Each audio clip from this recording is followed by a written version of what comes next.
A formal petition has been filed seeking judicial declarations that the widespread arrests, killings, abductions, and acts of torture committed against peaceful protesters between June 2024 and July this year constitute grave human rights violations. Activist and former presidential aspirant Reuben Kigame, in a petition filed at the High Court, seeks to privately prosecute senior security officials, including Interior Cabinet Secretary Kipchumba Murkomen, Inspector General of Police Douglas Kanja, and Directorate of Criminal Investigations boss Mohamed Amin, over alleged crimes against humanity committed during the Gen Z-led protests in 2024 and 2025. Citizen TV's Ben Kirui tells us more.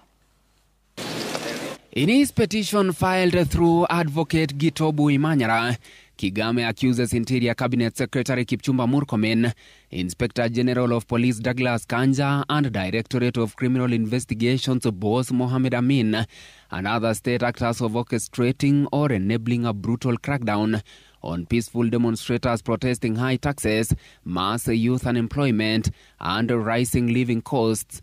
We filed this case so that this matter can be escalated to the international community.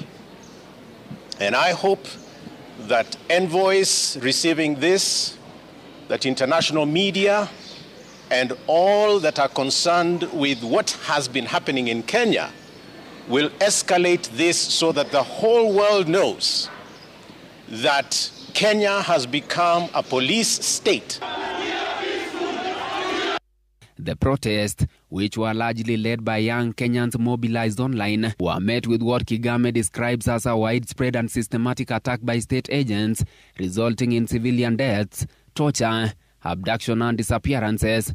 According to the petition, more than 90 people, including minors and university students, were killed, many of them by live police gunfire. We have seen police arrest innocent Kenyans simply asking for accountability. Despite formal requests and overwhelming public evidence, Kigame claims that the Director of Public Prosecutions has refused to conduct any investigations or prosecutions under the International Crimes Act.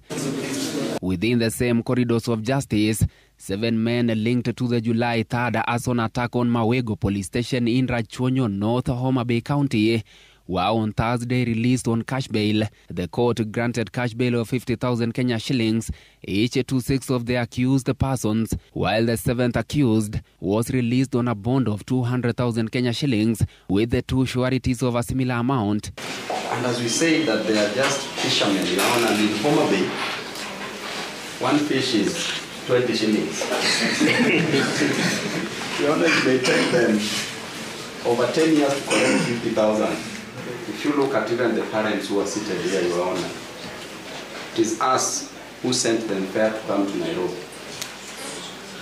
At the same Kahawa Law Courts, Senior Principal Magistrate Richard Koech will on Thursday next week rule on a miscellaneous application filed by the prosecution seeking to detain former soldier Patrick Osoi and Jackson Kuria, also known as Cop Shakur, for 14 days. They are accused of forming a group called Fighting Brutality and Impunity, FBI, and seeking to recruit current and former officers to fight illegal orders. The court directed they be detained at Muthaiga and Pangani police stations, respectively. In Nyeri, 3 young suspects, David Kariuki, Judy Alice Wangoi, and Zipporah Njeri, appeared in court over allegations of stealing goods worth 130 million Kenya shillings from Naivas supermarket. However, the prosecution hit a snag after Naivas failed once again to submit an inventory detailing the stolen goods in what the court described as the last chance. The supermarket has been granted 40 more days to present the full inventory. The deadline is set for September 10th, with the full hearing expected to proceed on October 15th and 16th, during which 5 witnesses are expected to testify. Ben Kirui, Citizen